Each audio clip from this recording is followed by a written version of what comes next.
There we go. Good afternoon. And thank you for joining us for this session of the Louisiana Historical Association's online annual meeting.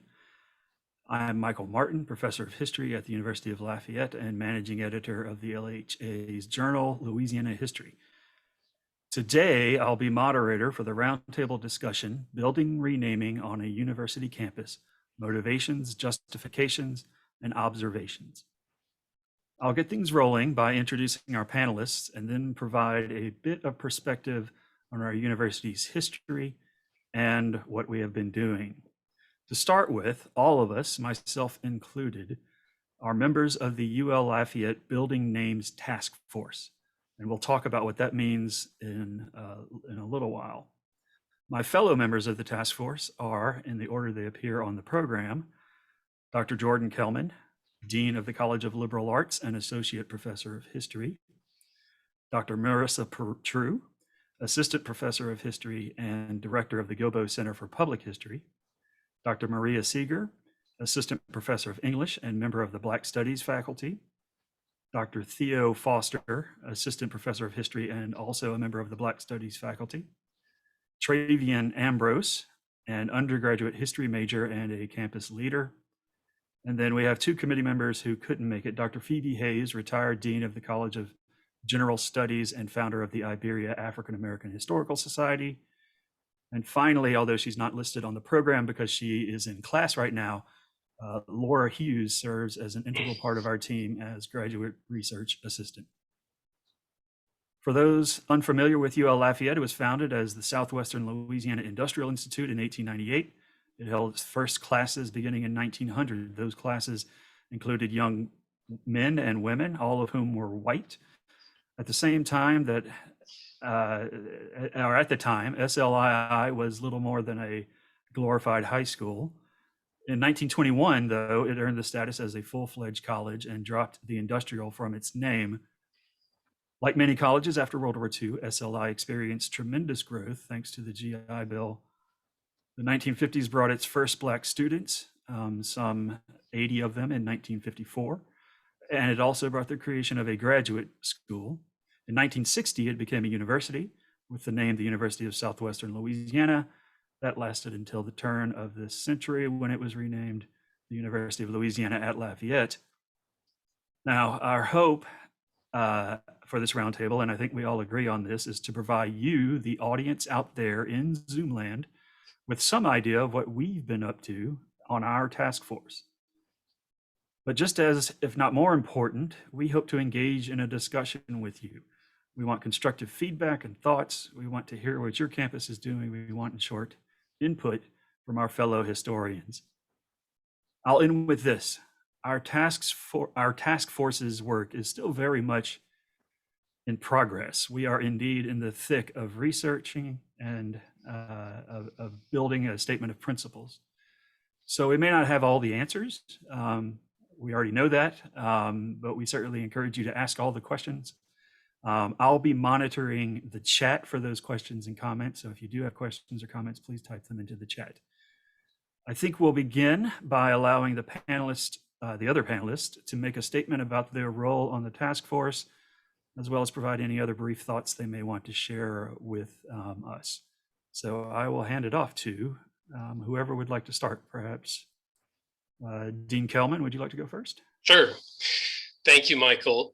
So I would say, first of all, this is, I'm Dean of Liberal Arts now, but I've been on the history faculty for 20 years, almost 20 years. And this is, I was thinking about this yesterday, this is, I would say, the most important project that I have been involved in my time connected with the university and probably in academia in general. So there's a definite feeling that that it's important work and the stakes are high. And the first thing to say is the debt of me and of the university to the members of this task force is tremendous, because everybody has felt that, and everybody has lived it and stepped up to the challenge. So it's really a pleasure to talk about some of the issues that we've been struggling with, agonizing over, happily debating, trying to find progress in. over the past months.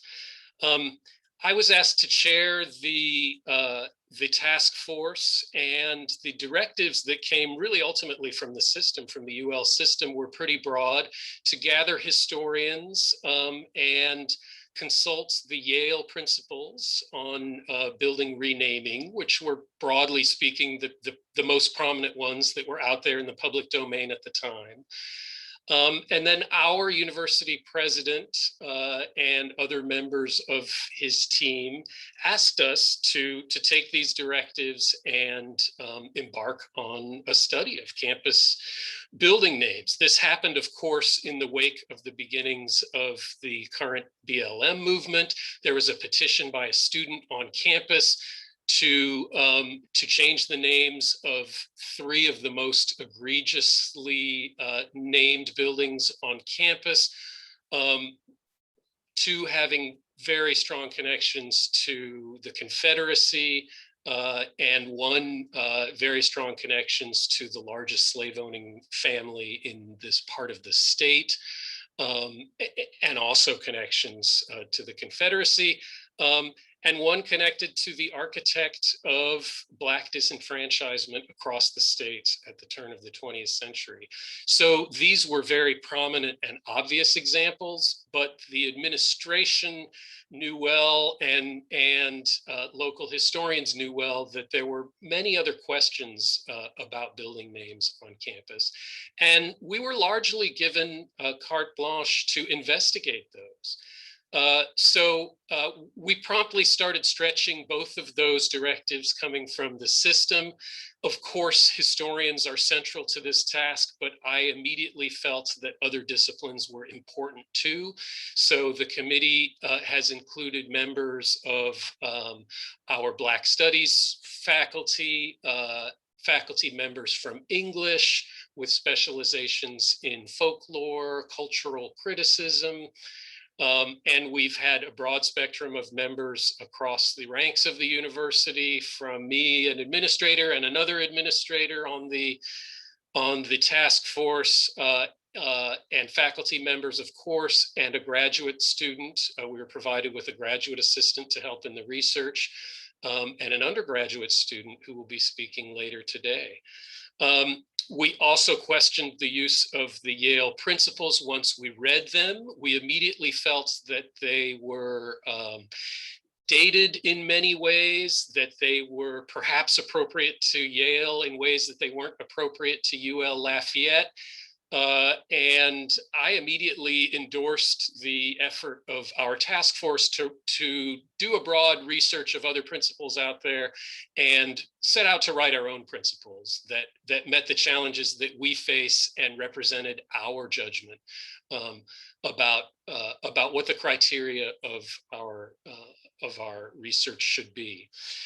So that kind of divided the task force naturally along those lines. At the very beginning, we had some people who clearly had the most interest and expertise and talent in historical research, and others who had those things more geared towards the theoretical framework and were well positioned to work out principles that would be more appropriate for us. So we kind of divided into 2, although we kept meeting as a group, and one group has been working diligently on developing those principles, and the other group has been engaging in the archival research and now beginning to write that up. And the 2 branches are just now starting to come together.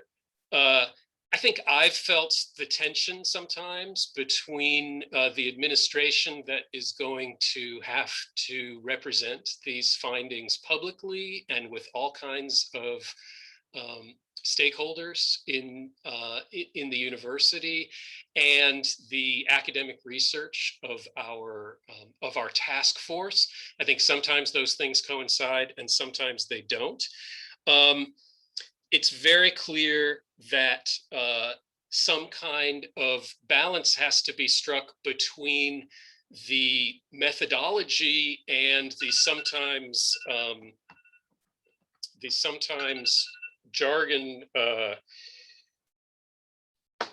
jargon-laden way in which we speak to each other as scholars and historians, and the categories that we use, which have been extremely importantly and carefully developed over time, and the need to be able to communicate these findings to a very broad audience. So I've been engaging in rallying the group around that mission to strike the right balance between those two poles. And I'm sure you'll hear much more about the details of those as we go on today. But it has been one of the most fascinating and, again, important challenges that I've ever faced, and I think that we've faced as a group.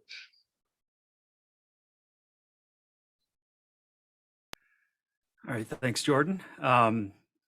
Whoever wishes to go next is welcome to. Any hands raised?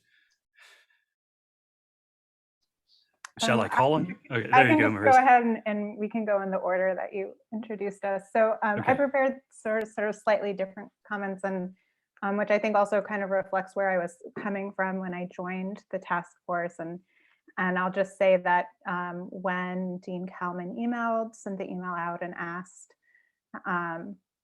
us if we'd like to join, my immediate response was finally. I'm glad that the university is finally having this conversation, having as a public historian paying attention to sort of the public history landscape and the changes that were being made, and the take 'em down movement and the Black Lives Matter movement and protests that had been taking place for several years. I was happy that the university was ready to start this work.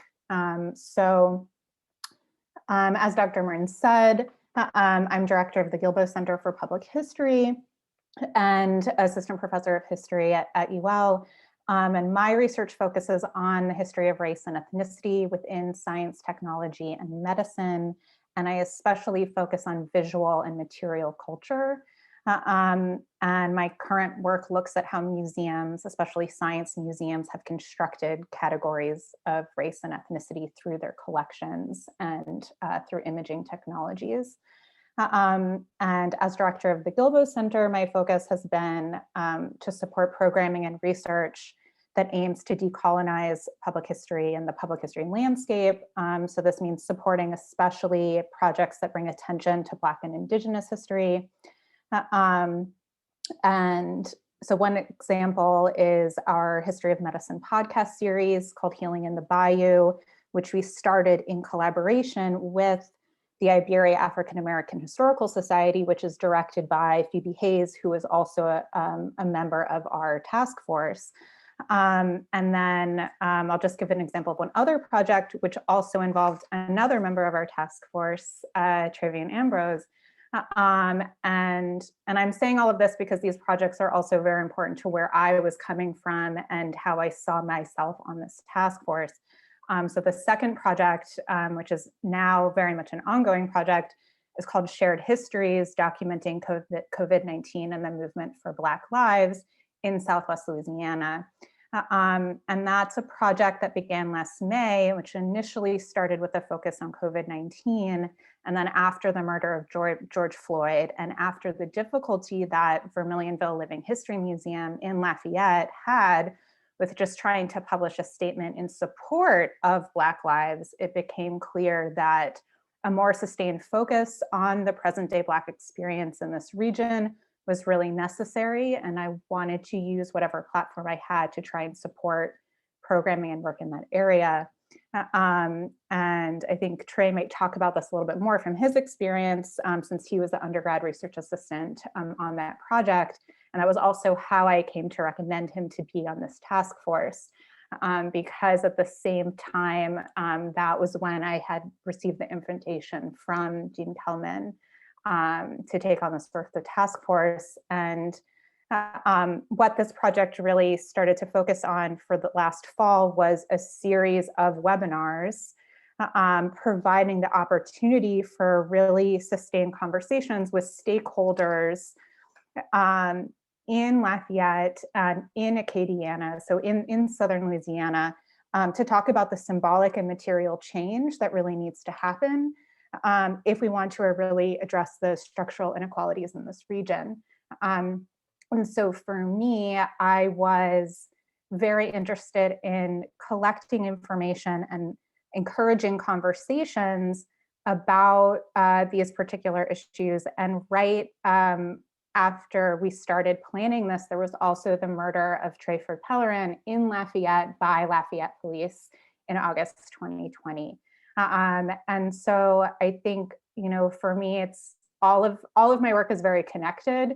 And I saw that it was clearly very important to have conversations with all members of our community, thinking about how what's happening to Black members in Lafayette is also part of the UL community itself, and how this was a really important space that needed to be created and also considered in whatever the task force was doing.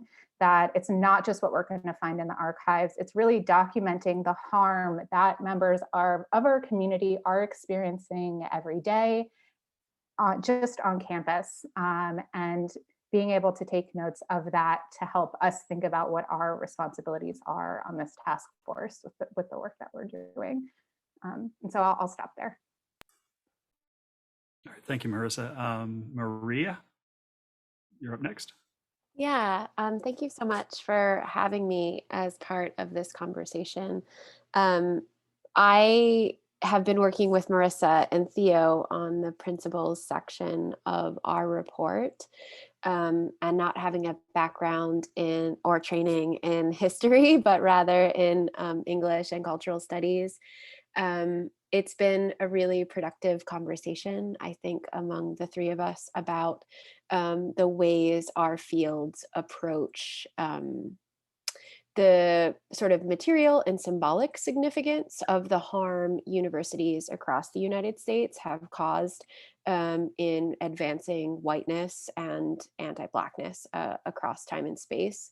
And as Marissa mentioned, we focused a lot on harm and how to redress harm, not only in the renaming of buildings, but in larger structural ways across campus. So I'm really looking forward to a productive discussion. I'm happy to answer questions about some of the theoretical underpinnings of our work, if there's interest in that. But I'll leave it there for now. Thank you. Thank you, Maria. Theo, any opening remarks?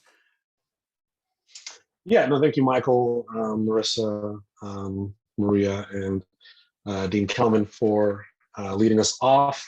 I am in the Department of History and arrived at UL fall 2019. So needless to say, over the past 2 years, between the kind of uprisings of the summer of 2020 and the pandemic, it's been quite a ride.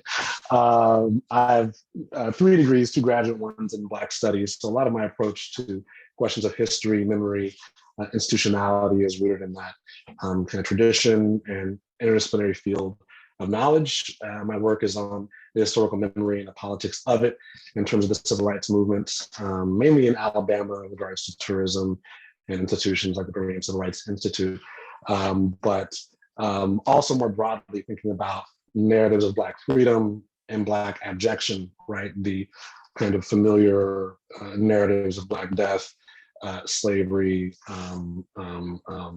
anti-Black violence, racialized violence during the civil rights movement, and what those images, narratives serve us in the present. So I was really excited to hop on the task force given the kind of context, which having served principally on the principles section of this kind of work, I really, made an effort personally and within the group to really center, why we're here, right? Which is to say Black student activism, right? Which isn't to say that we as a group or individuals didn't recognize that, right?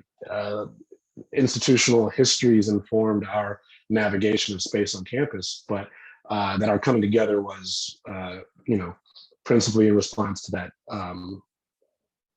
that activism, that energy.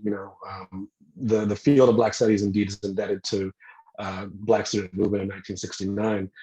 So while I've matriculated through state school in Alabama, state school in Ohio, and private school in Illinois, it's Black student activism that animates my ability to train, teach, study, and do research. So I was fortunate to be in Lafayette last summer during some of the local protests, and having spent 6 years in Chicago, had my eye on that major urban center, and eye on Birmingham and other places, and was really encouraged by the presence during a pandemic of so many folk activating really on our campus and then extending into the kind of corner of campus, a kind of in many ways multiracial kind of presence, with a variety of messages rooted in a kind of outrage over the killing of George Floyd, and to have that resonate institutionally in the ways that it has. Right, the petition certainly was part of the motivation, but I know administration, faculty, students are all in many ways living in the wake of that kind of moment, and still in March as we mark a year. One of the more recent, I guess you could say, analytical, conceptual developments within the field of Black studies is kind of reattunement to how we think about slavery and its legacies, rather than slavery and its afterlives. I think there's a way in which the kind of continuities of anti-Black violence are at once made present and at once obscured and erased in these moments of spectacular violence, George Floyd, Trayford Pellerin, and moments of protest. When Marissa brought up Take 'Em Down, I was immediately jolted back to when I was in grad school, the Roads Must Fall movement in South Africa, motivated by student activists at the University of Cape Town, really centering what Cecil Rhodes means to the kind of university setting in a place like South Africa, also marked by a history of racial violence, right? But this is like I bring up the Roads Must Fall because it feels very much so the work that we're doing in Lafayette, a kind of global conversation as much as it is a national conversation. But to this kind of development in Black studies, I'll read briefly a quote from a really significant book in the field by Christina Sharp called In the Wake on Blackness and Being. And she uses this metaphor of the wake as an analytic through reading slavery, history, and its afterlives. She writes, "To be in the wake requires that we recognize slavery's afterlives permeating through each aspect of our present. With the wake as our analytic, current disasters betray continuities concealed by structural silences. As such, the wake provides an undisciplined method for coming up against the ongoing past in and navigating the archives of the present." So that, I think, in a way kind of captures my approach to the work of this committee and how we are reading these archives, which we each come to that lens differently. And I've been really pleased with the diversity of experience, and really fortunate to have a student representative on this committee, and Trey, who really again, if Black student protest is the kind of reason for my training or role in the academy in 2021, and our work on the committee, I think it's important to think of Black students and every aspect of this, given this longer history of slavery and its afterlives. So look forward to the rest of the conversation.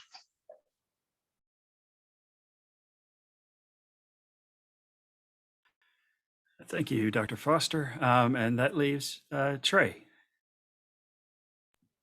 And thank you, Dr. Morton, for that. And good afternoon, everyone.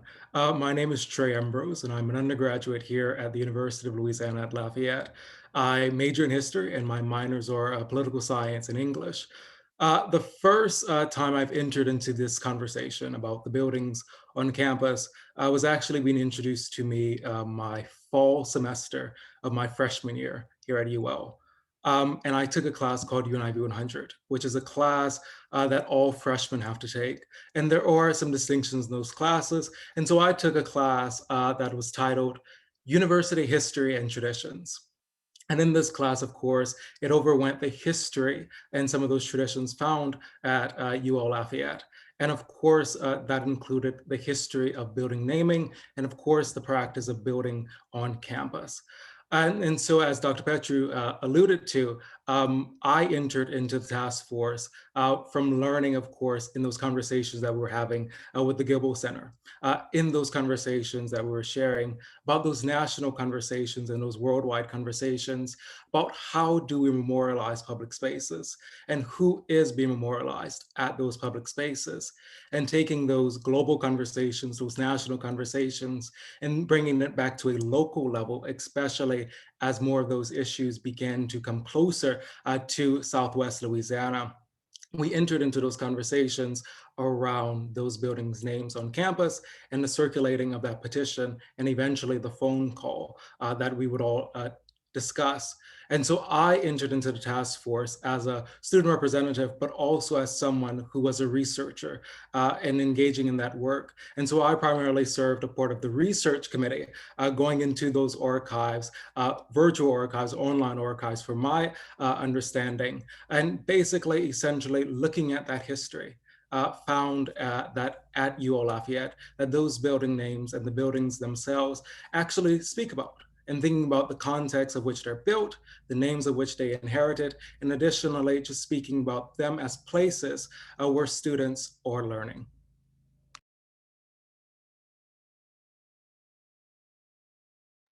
Great, thank you, Trey.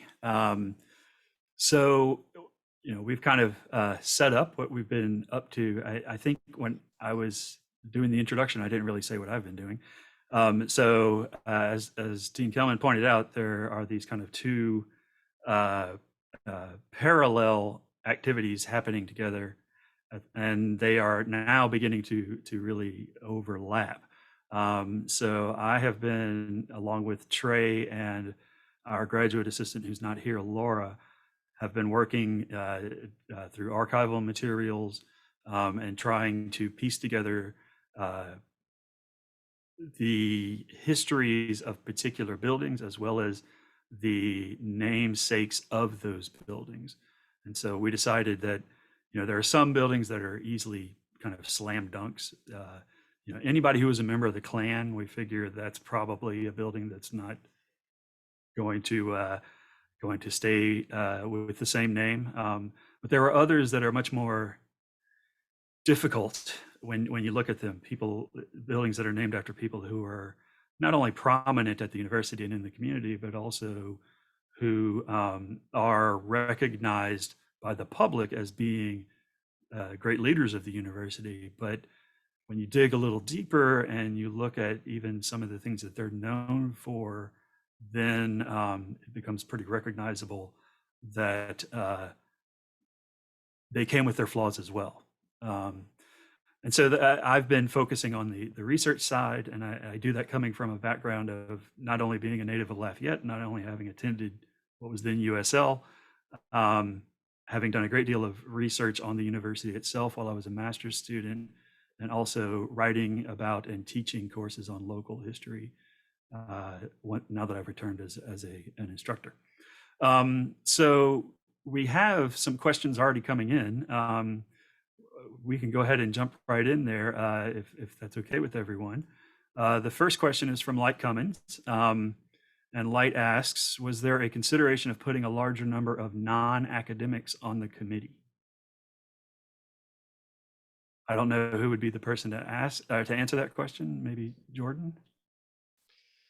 I would say no, and the reason for that is that the primary charge of the committee was a research-oriented treatment of this question. In other words, it's important to know that this committee is not making any decisions for the university. In fact, believe it or not, it sounds like a caricature of bureaucracy, but believe it or not, our committee is making a set of recommendations, and not just recommendations, but recommendations with lots of documentation and other materials to another committee, which itself will eventually make recommendations to the university president.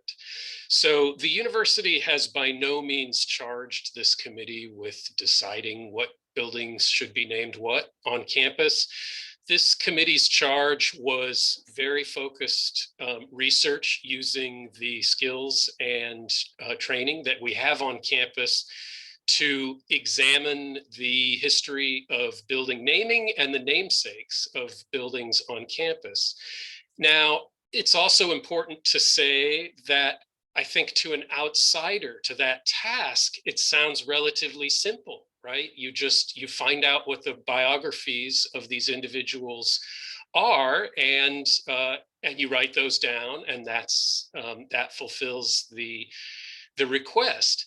I think one of the most important realizations we all made and all agreed on early on was that it's impossible to answer the question of how you interpret building names and their meanings on campus without considering the broader history of the experience of different groups on campus and the broader history of the campus's institutional stance and actions towards those questions over time. It's impossible from both sides, as we described. From the theoretical side, you can't do it, because how do you establish what the impact of a building name is without considering those questions of how it's going to impact the experience and how it plays out against the other experiences of different groups of people on campus. It also emerged, and we've really seen this more recently, from the archival side too.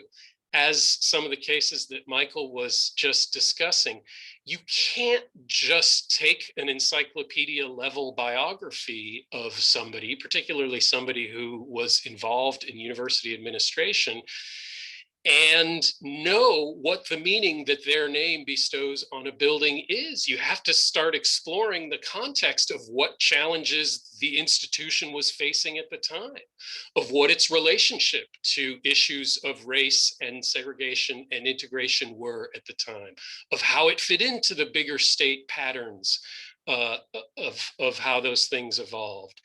So, as you can hear from people's discussions, we quickly realized that we had to discuss all of these other things in order to answer what in some ways appeared to be a fairly simple charge at the beginning, which was to use our academic training and expertise to research and form an evaluation of the meaning of the names of buildings on campus.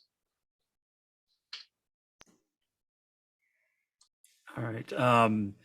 I will add that although we were charged with a very academic responsibility, we certainly have been discussing the fact that we need to be reaching out at some point to stakeholders, to the broader community, to get input on what we're doing. We just haven't reached that stage yet, but we're definitely talking about it right now. And that is coming. Any other comments? I'll just add briefly that we began with just academics, and we did add Trey and Phoebe on, I think, in part because we recognized that there was going to be a gap in terms of our, perspective on the archive and principles and the work that we would do. And I think since their, addition, I know that it has shaped the work that we've done since.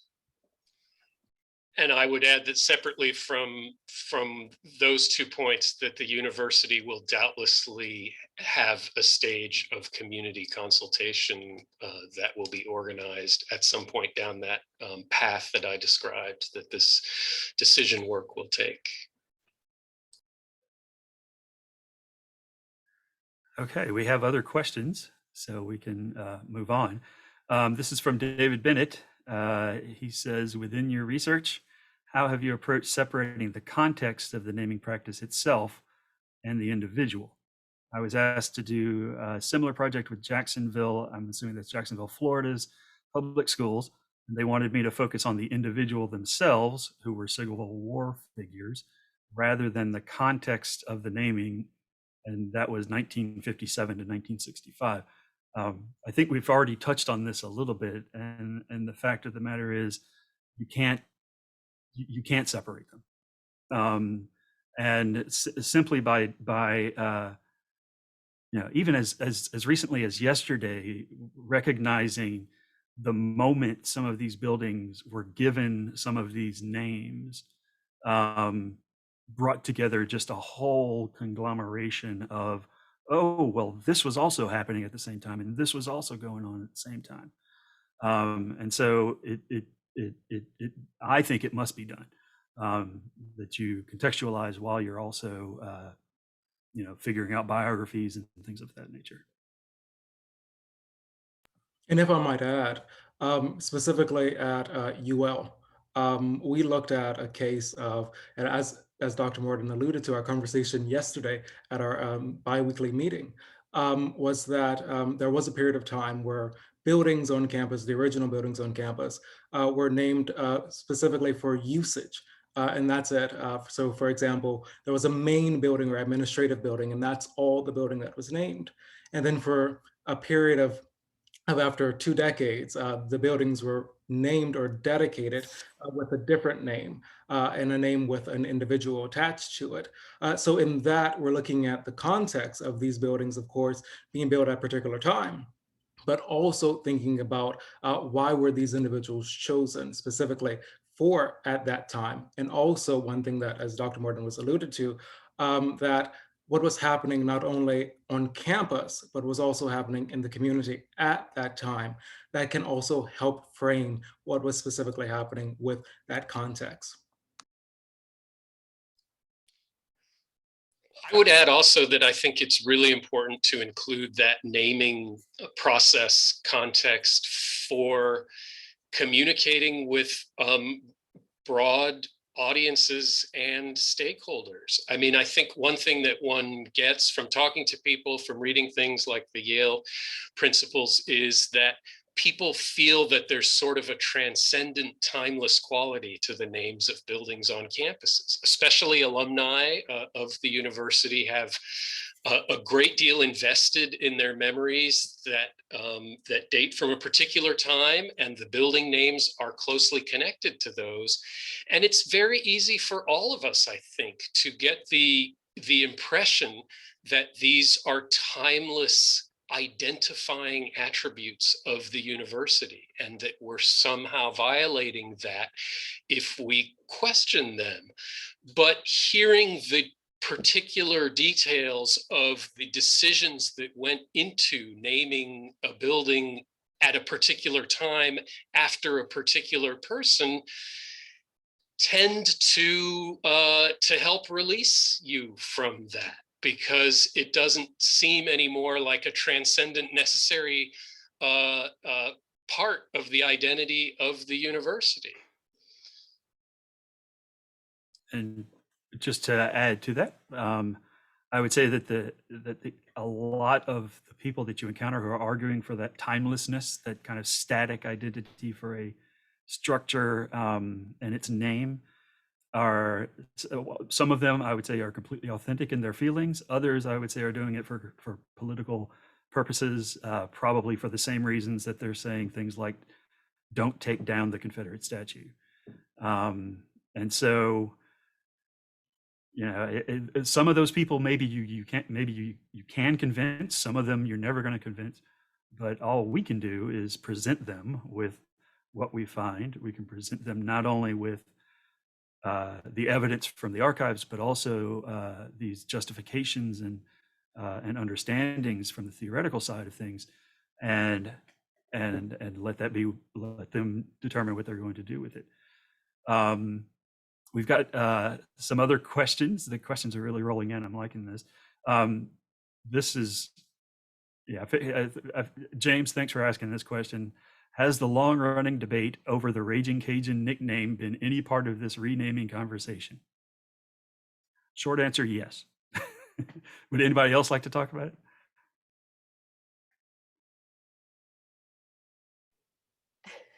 I think Marissa might be the person best positioned to talk about it. It certainly came up as relevant context in a lot of the public history events that were held in the fall that Marissa was discussing. It's certainly been conversation among Black student activists across campus for decades, I'm sure. And yeah, it's important context for how the university positions itself with regard to whiteness and advances white supremacy.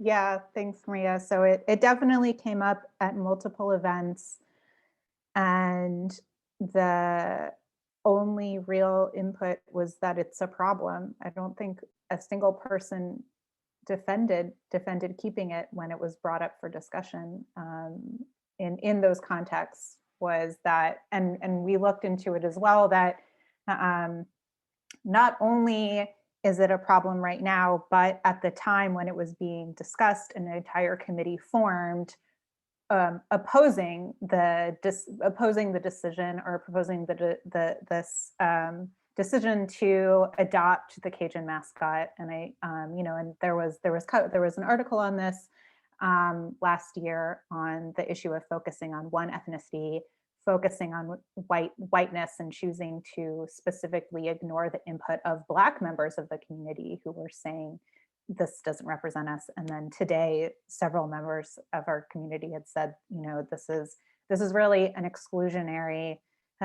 mascot that needs to be reconsidered.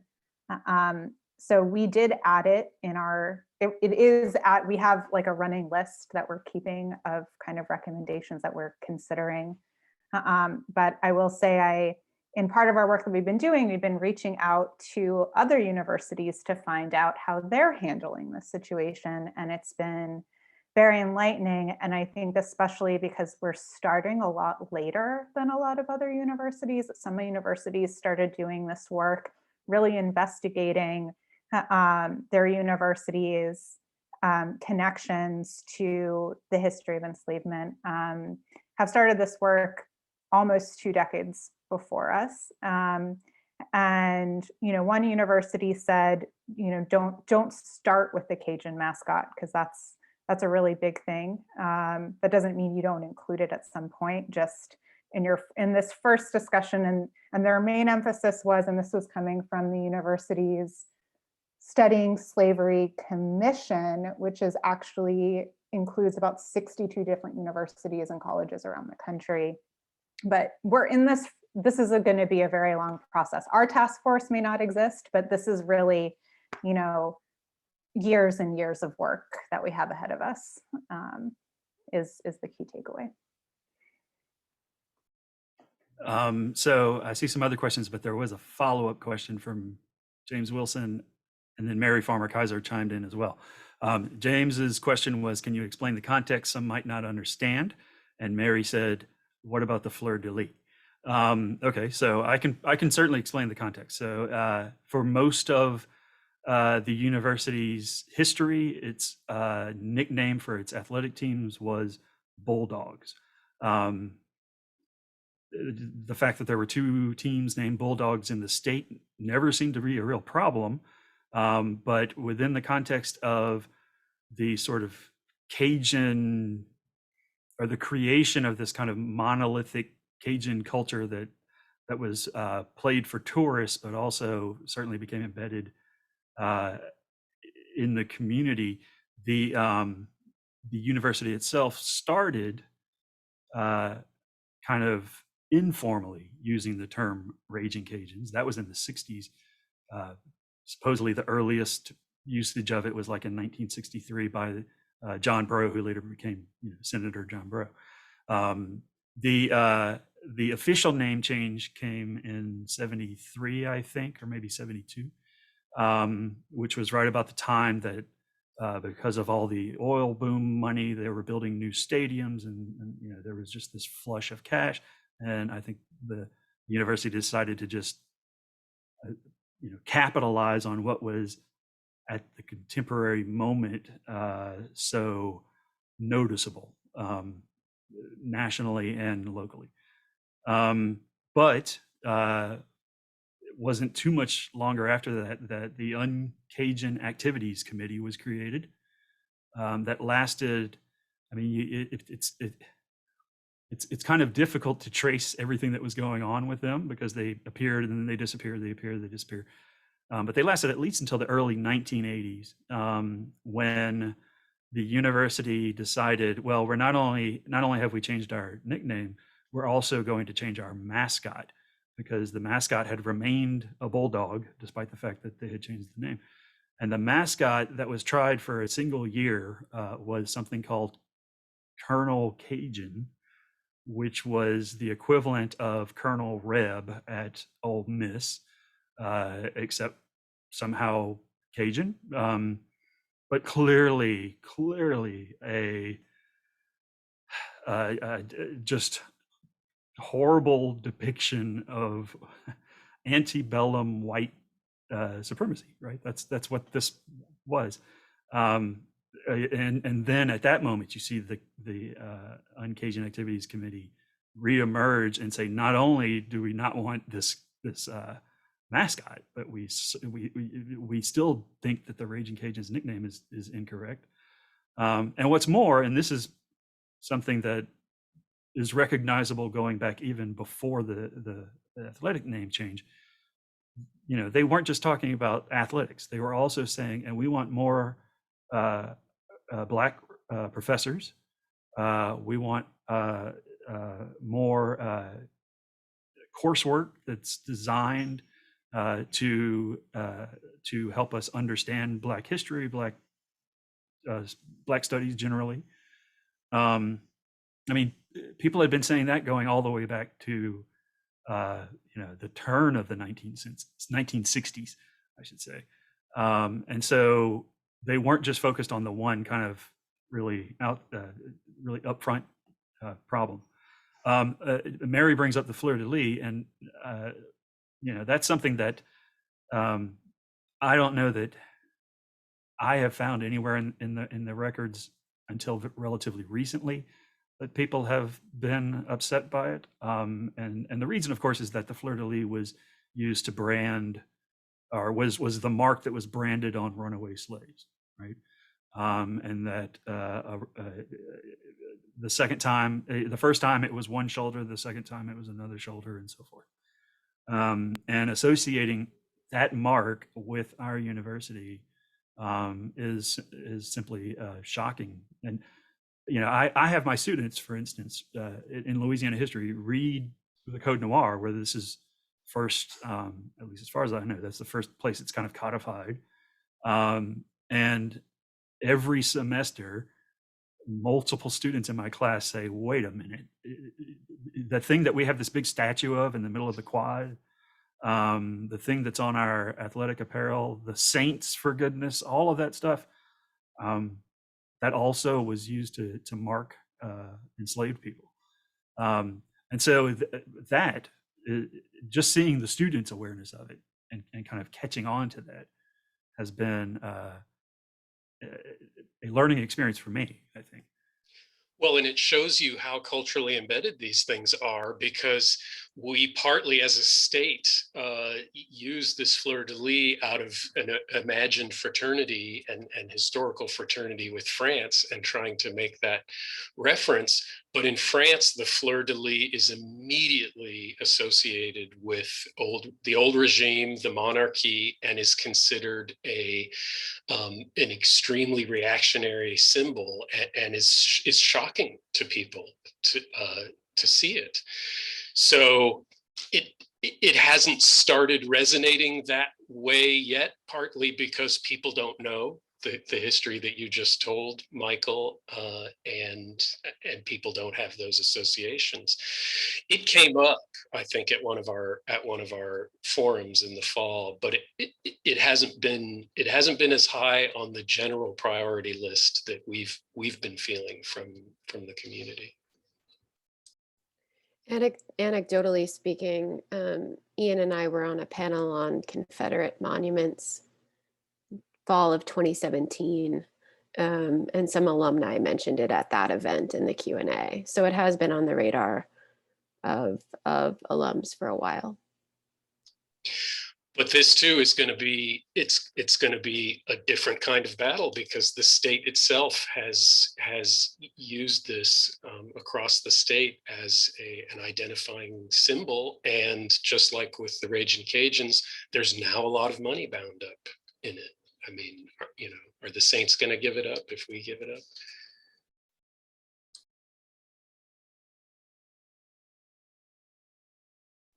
I would just say briefly that relationship to profit to me is more interesting in terms of the fleur-de-lis, though I think Michael's historical point to the Code Noir is instructive.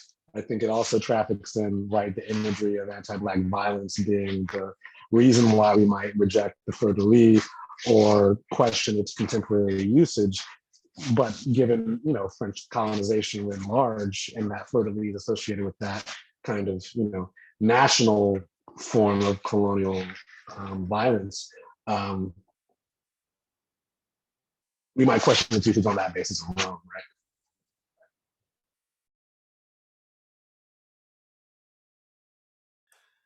All right. I skipped over this question to get to the follow-ups, but Mary Lynn says, several years ago, I think in the 90s, Northwestern State University of Louisiana yearbook staff focused on the names and renaming of buildings on the NSU campus. I just want to point out renaming, because it's not like this hasn't happened before, either at NSU or at UL Lafayette, but people tend to forget that, the renaming of buildings on the NSU campus. Have you had any of your yearbooks or other things like that focused on buildings that were named and renamed? For myself, I don't recall running across anything like that. Trey, did you run across anything like that in your research?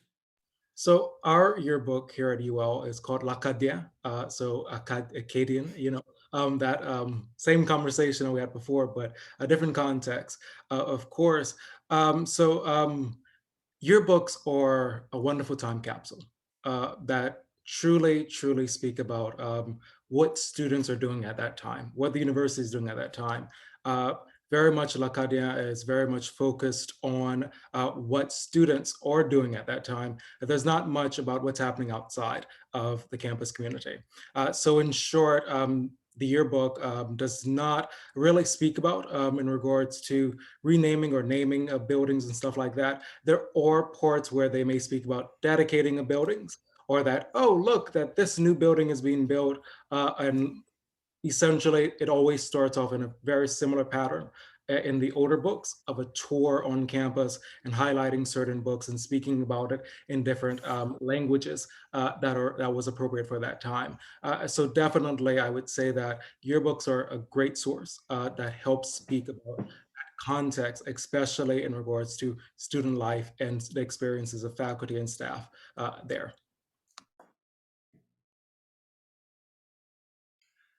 All right, thanks, Trey.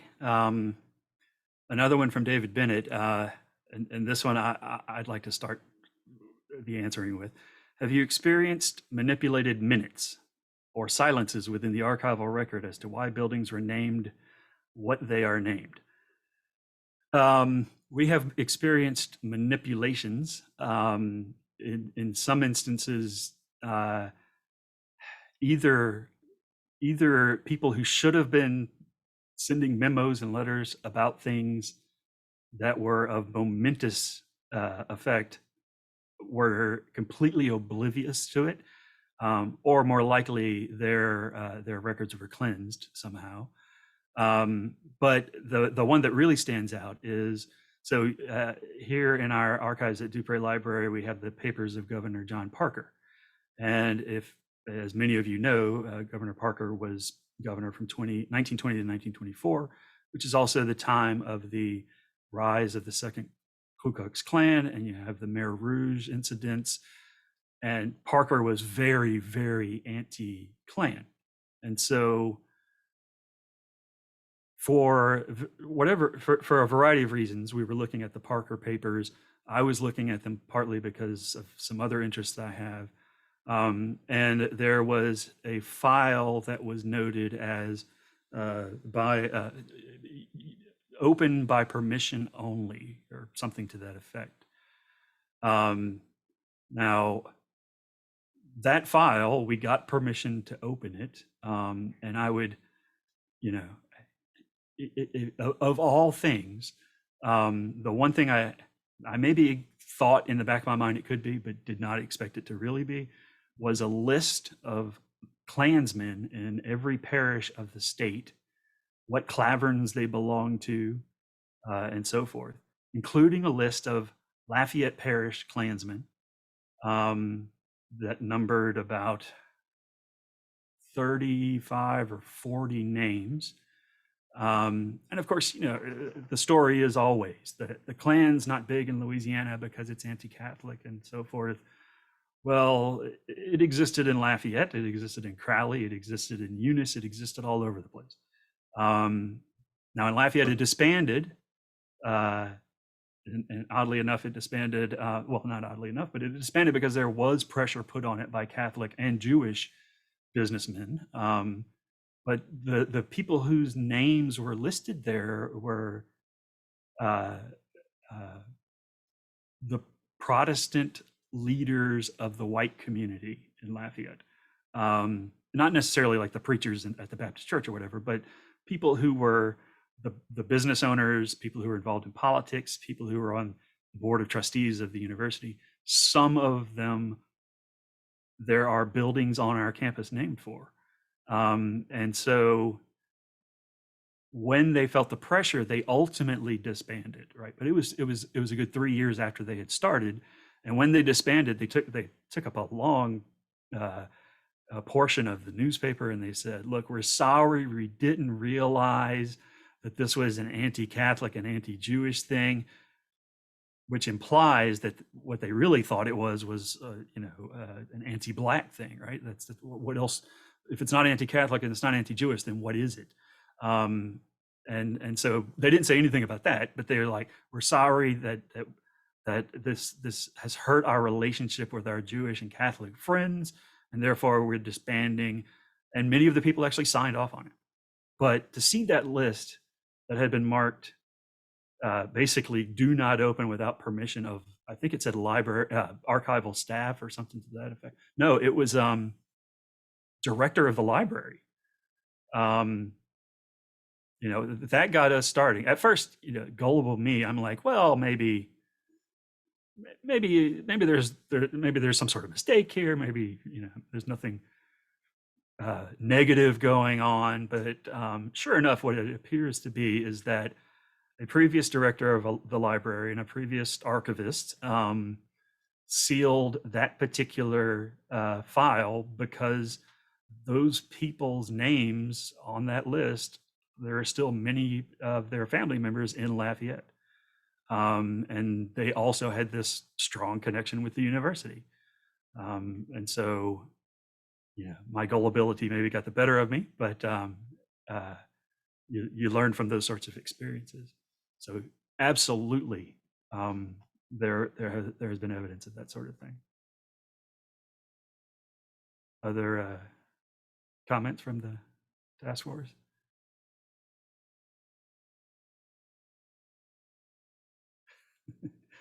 Theo, you look like you're about to say something. You're the most qualified one to speak on it because of your, deep archival work prior to this task force, and it's less obvious in terms of manipulation of the archive in terms of this real kind of like big find. But I think the more recent kind of discussion about the Fletcher archive has also returned to what the university has long said about itself and what this archive tends to reveal, right? As we read it in this moment, right now that the archive is new. And not that the archive is manipulated at all in the way that this one is, right? But if the archive was in plain sight prior, but our reading now results in a different perspective, I think that's, one of the fruits of this task force, analysis and focus. And I agree with that. That's but I don't know how anyone could disagree with that actually, but to not realize that people's understandings and interpretations of things change over time. I mean, that kind of implies that we're just static.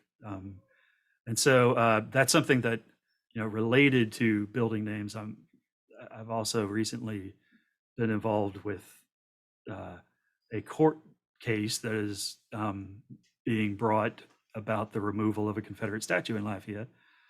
And one of the arguments for its removal is that our understandings have changed. That we can definitely find evidence that the people who put it up for a certain reason. We can definitely find that it was put up within the context of a bunch of other things that were happening that are indicative of what it meant. But the other thing is just that, as we uncover more evidence and as we think more about things, our thoughts change about that, and those thoughts become the norm, I would say. So that's actually one of the things that I've had to think about in that context as well. Yeah, so silences and manipulation, I think we've seen both of those. Let's see.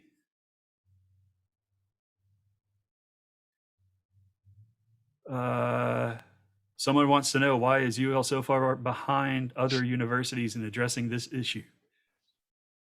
I think we all want to know that. Can I just preface, I'm sure other people have plenty to say about that.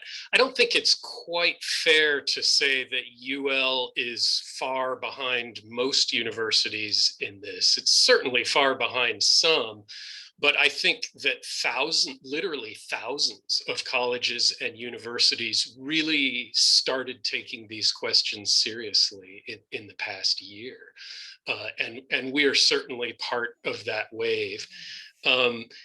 And it's not to excuse it. The archival material was there to do this research earlier, and certainly many people have known for a long time that some of these names were very, very problematic. But I think part of it is explained by the kind of self-identifying mythology that we have in South Louisiana and in Lafayette in particular, which these scholars can speak far better on than I can. But I think it has contributed to allowing us as a university to put this discussion off for much longer than certainly than some other universities.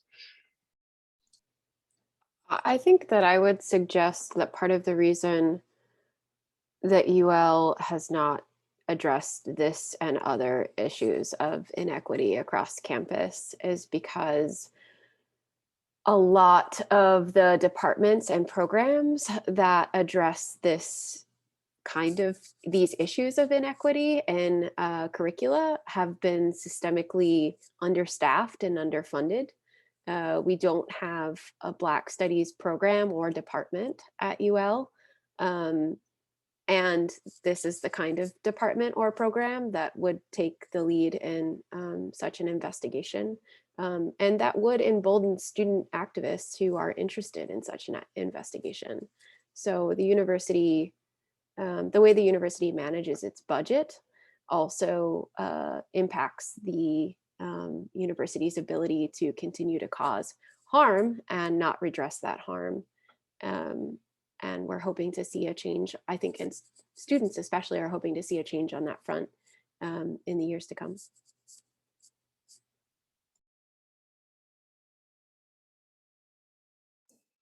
The only thing I would add to that is that I think from the top-down perspective, but also from the faculty's perspective, everything we do, or not everything we do, but I think for a long time, many of the things that we did, we had to be concerned with political ramifications. Not, even tenured faculty have to be concerned with budget cuts. And since the 1980s, right, out of those 40 years, we've had 30 years of terrible budgets at UL. And we have to remember who it is who's creating our budget, who's giving the money to the university systems that then is doled out to us, and that's politicians. And those politicians are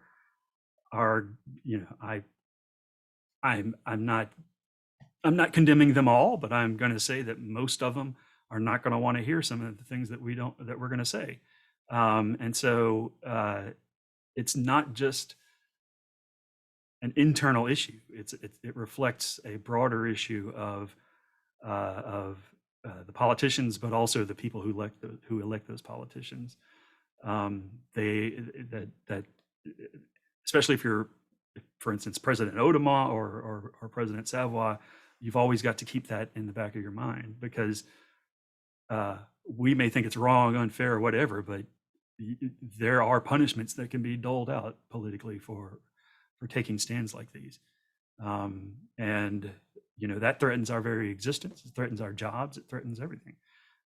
So I think that's probably something else that we should consider as being a justification for why this sort of thing hasn't. I mean, I'd like to look back and say, hey, back in the 80s, people were standing up and they were talking about this and doing these sorts of things, and there were people kind of challenging the status quo, but that wasn't coming from the top down. Now we're actually getting this from the top down, and whether and from the bottom up. The students are asking for it, but also the president of the university is asking for it. And I think while that's clearly a reflection of the times we're living in, it doesn't. I'm not coming up with the right word here, but it clearly reflects the times that we're working in, times that did not exist, at least within the mindset of people prior to this. Yeah, I would just add something really small. I think Maria and Michael touched on the much larger issues, but something we discovered that sort of helps support connecting this was that even just there is a building naming committee that's been in existence for a while. We shouldn't have had to be formed. The building naming committee should have taken this on. They should have figured out that the archival records were being suppressed and address these issues already, and they didn't. And one small thing we discovered that connects a lot to what Maria was saying was that you can't even be on the committee as a faculty member unless you've been part of the university for about a decade. And the turnover rates we see for faculty of color are very high. So, and faculty who are of white women. So minorities in general have, they're just very high turnover rates for people who might even get to be on that building naming task force who can't even get on there. So the ways in which structures are really deeply entrenched in the university that we have learned both through the archival work and committee work has been part of what has very specifically prevented this kind of work connected to these larger issues that Maria and Michael mentioned.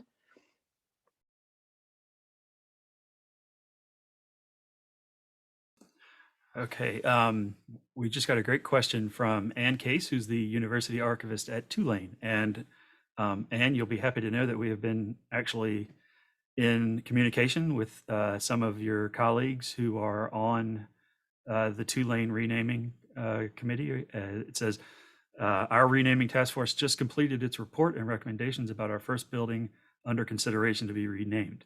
So we're in the same soup as y'all. My question is having been a Confederate soldier at one time justification enough to have your name removed from a building, despite whatever further contributions you might have made to the university? This is going to be the issue that our university will face soon. I mean, that's a question that we have dealt with. I would say yes. Yes. But I think but there are other examples where it's a little more gray area, I would argue. Yeah, and I think we should talk about the gray area examples that I think Mhm. their complexity is more interesting. I think the way I would explain this is to say, if someone was willing to lose their life to preserve the institution of slavery, they don't deserve to have a building named after them. They are a white supremacist, period. And one way that I been thinking about it, I actually went to the Zoom meeting for the New Orleans renaming commission, or street naming commission, and one of their lead researchers said it in a way that's so profound and made me think through it. It's thinking of individuals who fought and defended a system that supported tearing away child away from mother. And so in that, just thinking about that rawness, institution that tore child away from mother, and saying that we still want students to go to a building and learn and work and live in some instances in buildings named after individuals that supported that system. But also thinking about that gray area, those individuals who did other things, thinking about that process, thinking about that reality. Many of at times people would want to weigh them as if those things are weighable, but thinking about that system and what does that mean to volunteer in support of that structure. And there are circumstances in which you could theoretically weigh it against other elements of somebody's biography, in the sense, and this was recently in the news with a Holocaust question. Somebody is serving in the Nazi army as a teenager, very young, perhaps not fully understanding what the stakes are, and very much at the responding to forces that older people around them are imposing. And then they're discovered living happily in the United States in their 90s. And should they be deported to Germany to face the consequences of their actions when they were a teenager? And one question that comes up is, well, did this person take the opportunity to repudiate later? Once, if they did this when they were very young, once they were an adult, did they take the opportunity to repudiate that harm that they caused and that position that they took? And if the answer is no, then obviously, as Trey says, you can't weigh something like that against other good things that they might have done. It obliterates everything else.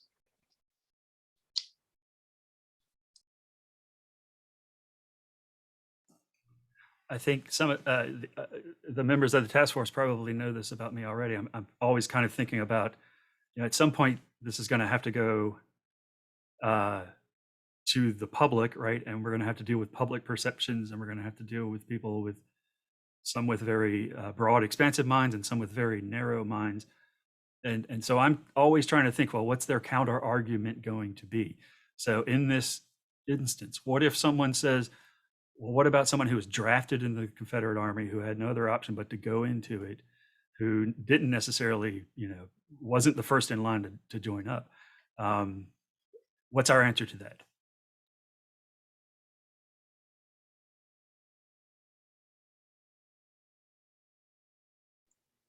What's our answer to somebody who was drafted? Yeah, I mean, in essence, they didn't have a choice. They were basically forced to go. I mean, yeah, you have a choice, right? I think when we're talking about the 19th century, when we talk about white people, especially, we act as if Black people who didn't know better didn't exist, right? Like, there were plenty of people, from 1861 to 1865 that knew that slavery was wrong, right? And were willing to lose their life not to extend the institution of slavery. And so when So I have very little belief that anyone that fought on behalf of the Confederacy was not a white supremacist. Yeah, I just want to make it clear I wasn't making that case, Right. because there are plenty of examples just from Louisiana of people who just did not go, right? So yeah, but I can definitely foresee someone saying that. Let's see. Oh, I just want to go. So Ann Case's question, I think, is, I think that sounds like it's not the. Well, I think it's interesting to hear Michael and we have this discussion, because when our meetings 2 or 3 months ago, Michael was the one who very definitively said, if they chose to fight as a Confederate soldier, they are definitively, like, that's it. Who cares what they did afterwards? They chose to fight for slavery, right? And Michael's the one who really put his foot down like that. We're clear on that. It's the other stuff. But I think this question reminds me a lot of this discussion I had with UVA on Thomas Jefferson. And when we were talking with them, they were like, your Thomas Jefferson is your Cajun mascot. And we're not going to start with Thomas Jefferson. We're going to start with the other buildings first, because this was the founder. Our university wouldn't exist if it wasn't for him, right? That's a big part of it. So that their recommendation was start with the other buildings and work your way towards that. So that's all I can say is they were like, this is going to be slow, but also a big emphasis, and something we've been really thinking about is this really needs to include the stakeholders. You really need to have the stakeholders involved in this discussion. And you can't just be thinking like, oh, my audience is the donors, or my audience is the president and the board. Like that's not just your audience. Like really think about who your allies are and those community members who care about this, and talk with them about it. I think that's really important. That's something that we're really thinking about how to expand. all right. So other questions. The lost cause. Basically, how difficult, or how difficult do we maybe foresee it will be dealing with the still prominent lost cause mythology that we're going to have to confront. Maybe we won't have to, but certainly it's out there. I will say that I have not thought about the lost cause one bit while I'm working on this, because that's not really what we're doing here.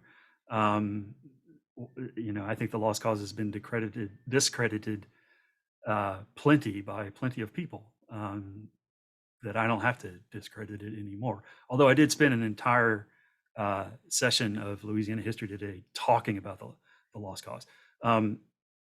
But still, it hasn't been any sort of burden to me worrying about what this might potentially lead to or not. And as has been said, I tend to think a lot about, what are stakeholders going to think about this? What's the president going to think about this? What is the public going to, broadly going to think about things? Anybody else having lost cause hurdles?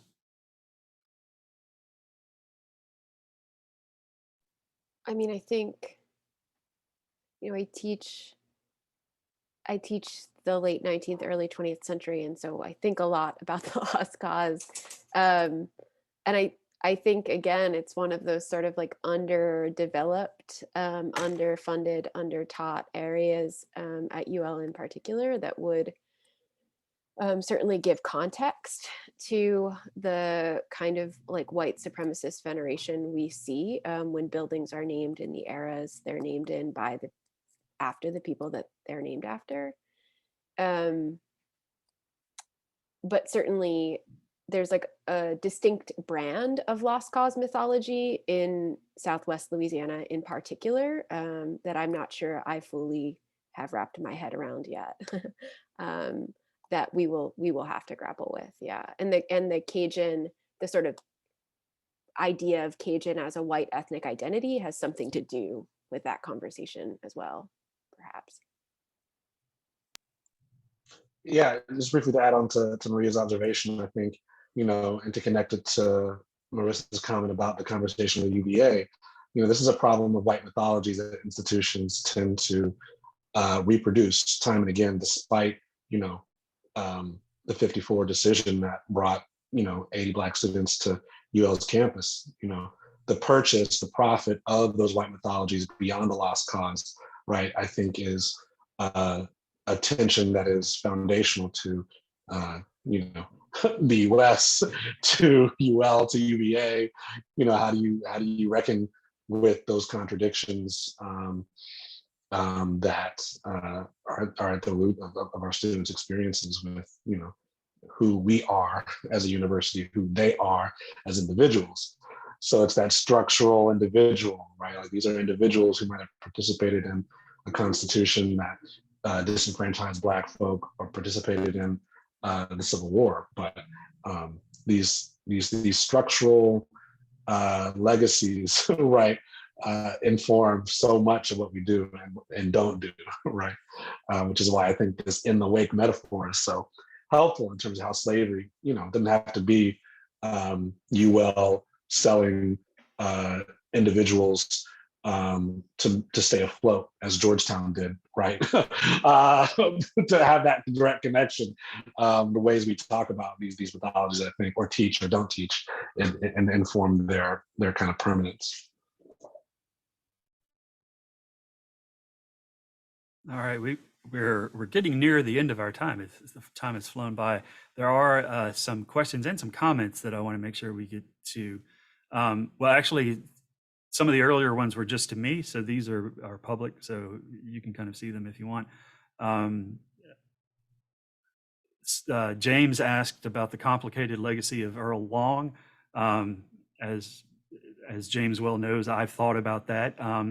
But we're at some point, Earl and practically every name that's on a building out there is going to have to be worked through. But we're as the task force,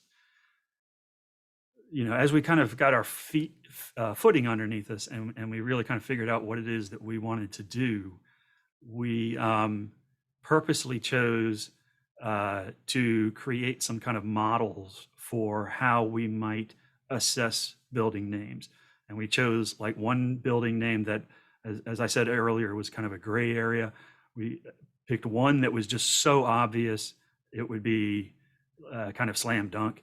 And then we're dealing with one where maybe to historians it's very obvious, but if you're just someone in the general public or even someone in academia, you may not know how obvious it is. And so, Earl, complicated. Earl Long, yeah, but that's true of every one of them, to be honest, except for maybe Dr. Pat. But then Judice Rickles, I mean, she's tied to Judice, and no telling what Judice did.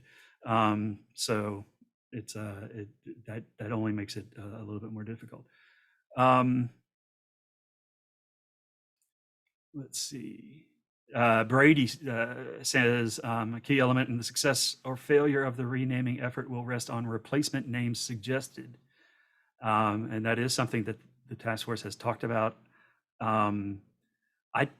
To be fair, I don't quite recall if that was part of our charge or not, or if we just made it our charge. But I know that we have had some kind of informal discussions. I mean, we've mainly been focusing on trying to figure out where the problems are. But I think at the back of our minds, we all have maybe these kind of running lists of renaming possibilities. Does anybody else want to chime in on that? We were invited to come up with replacement names, but it's been on the back burner for us. I think it's something that we thought we'd get to after we were a little bit more immersed in the evaluating the current names. Our last discussion about it, we talked about the impossibility of our task force really doing that without a broader and deeper conversation with the community and with various stakeholder groups.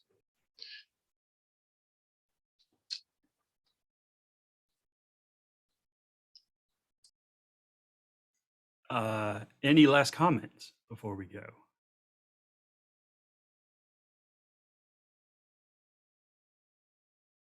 If not, thank you for the applause, Mary Lynn. I invite all of you, if you have any other questions or comments, to get in touch with us by email or in some other way.